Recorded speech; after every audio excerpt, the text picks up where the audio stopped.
Tjetë lojtarët e Kosovës. Ore, Tevora, Kasalla nga Korabi, Zuna nga Kastrioti, Farukut e Dinamo nga Borrelli. Pra që kanë ardhë këtë vit. Maksudi nga Polonia tek Flamurtari, Repaj nga Polonia të Vllaznia, tani është Tevora. Po mi më të gjithë këto nga kategoria e parë, spasa futbollistë. Po e disa lek i pagujnë ata që i marrin. Jo, po ta them unë ty, se ata djem shqiptar që vinë, i nënversojnë që është nga kategoria e parë, e jep ai 700.000 lek, 1 milion lek. Të vjetra, jo të reja, nga Bashti. Edhe vjen ai pastaj që do të ndaj picën. Do të ndajmë picën. Vjen një nga Amerika Latine, s'ka lujt ai, edhe ndajet pica, me pjesët që janë të pica, ndajet pica, merë manageri, merë kamarieri, merë shoferi, merë... Tu shikot edhe të... Jo, tu është edhe aftësia sa njef presidenti futbolin. Po flasim për lekët. Po flasim po presidenti Vorës, për shemull. Presidenti Vorës është që e njef shumë mirë futbolin. E njef shumë mirë futbolin, prandaj dhe Nikola më thot tani... Fiton Shkodra nesër si e ke. Si tha e Liri, me një, unë mendoj që do të fitojnë nesër Shkodra 1-0, e kam një përshtypje kështu që mendoja dhe na nevojitet tani në këto moment. Kene lojtarë të preferuar të Vllaznia? Balaj.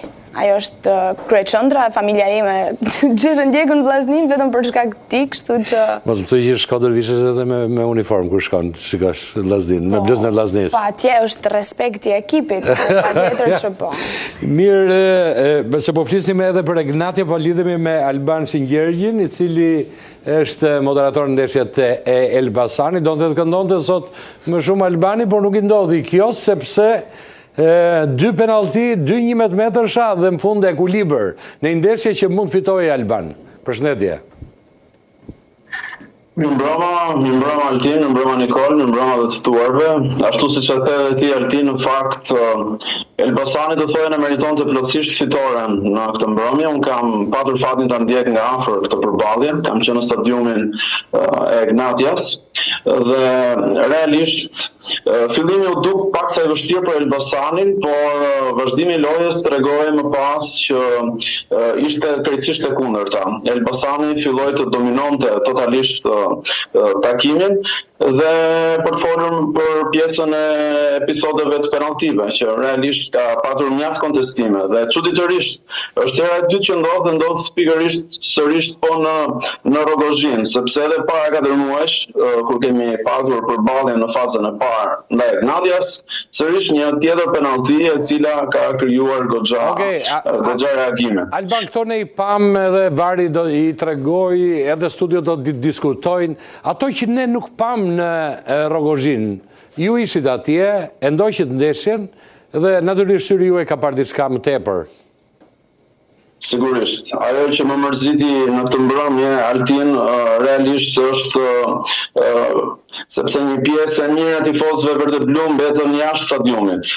Në një kohë kur bëjnë thirrje që i ftojnë tifozët e janë në stadium, ndiqnin skuadrën e Zemrës. Pse ngelen tifozët jashtë? Sepse nuk ishte më hapësira sipas rregullores, pra atë ku ishin pozicionuar miq, nuk ishte më hapësira dhe ne ndërkohë kërkuam që pjesa e ngjitur që ishte boshatisur të futeshin pjesa e mbetur e tifozëve të cilët realisht ishin me qindra dhe që duhet të futeshin në stadium, por mbetën jashtë. Po sa afërsisht tifozë ngelen jashtë?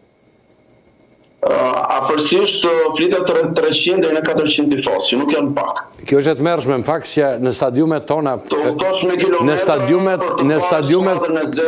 në stadiumet tona që janë të ftohta, njerëzit shkojnë, marrin makinat, bëjnë shpenzimet, lën punët e tyre, shkojnë në stadium dhe nuk i fuzin. Po mirë, shqiptarë janë dhe ata nga Rogozhina dhe ata nga Elbasani, se nuk erdhën aty tifozët serb që do bëjnë nami.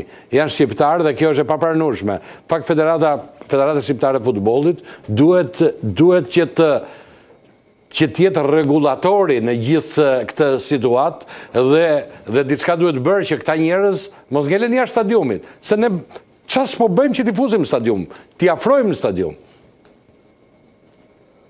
Dhe pas kësaj Altin, më lejo të them që tifozët që hynë fillimisht në stadium e bojkotuan pjesën e dytë. Pikërisht për këtij momenti nga që shumë tifozë të Elbasanit mbetën jashtë dyerve të stadiumit. Dhe për kraja vijoj jashtë stadiumit.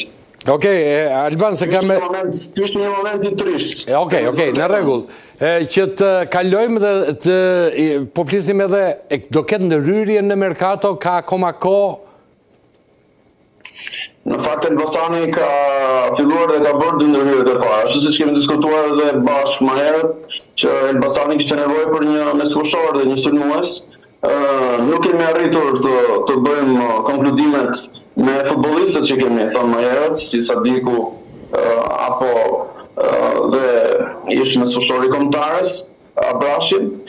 Por ndërkohë kemi afruar Samuel Nongo, i cili vjen nga një kampionat Ukrainas, është 21 vjeç, sulmues, dhe në krahun tjetër kemi dhe Insa Boye, i cili është në Senegal, 23 vjeç, mesfushor dhe ka pasur 2 paraqitje me kombëtaren e Kamerunit.